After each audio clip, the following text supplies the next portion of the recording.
Guys, palit tayo ng ABS sensor. Ito yung Kia Carnival 2019 model. So ito ipapalit natin, replacement. Ayan. So nakailang ABS nya, in-scan ko na, pero bumabalik pa rin, ni-erase ko, bumabalik pa rin siya. Kaya ito,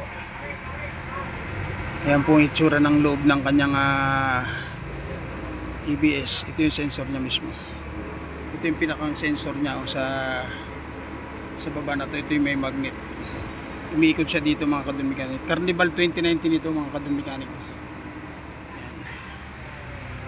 So ilalapat natin sa gitna kasi naka-align ito mga kadun mechanic. Ayan. Ayan, naka 4 speed lang siya. Ayan, naka 4 speed, dapat naka-align. Ayan. Ayan mga kapamikanik. ABS sensor, Kia Carnival 2019 model.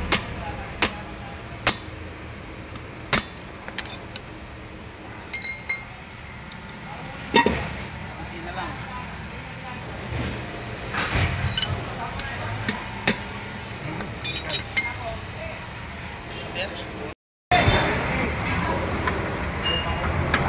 Ayan, ikabitan natin yung kanyang ABS sensor. Ito yung pinalit natin. Ito yung pinalitan. Ayan. Ito yung bago. So ikakabit na lang natin ito. I-align na natin.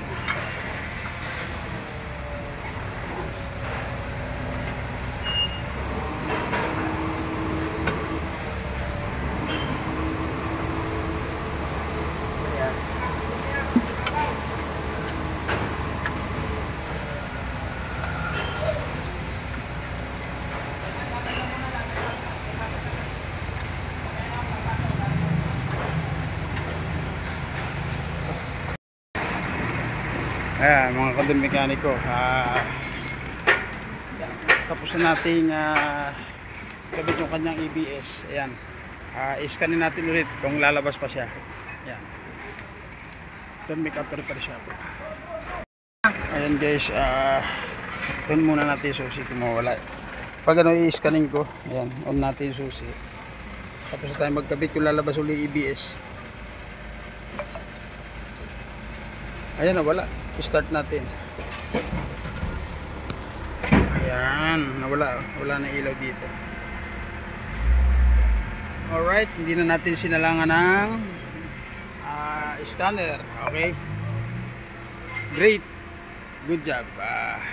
Tapos na po tayo magpalit ng ABS sensor ng Kia Carnival 2019.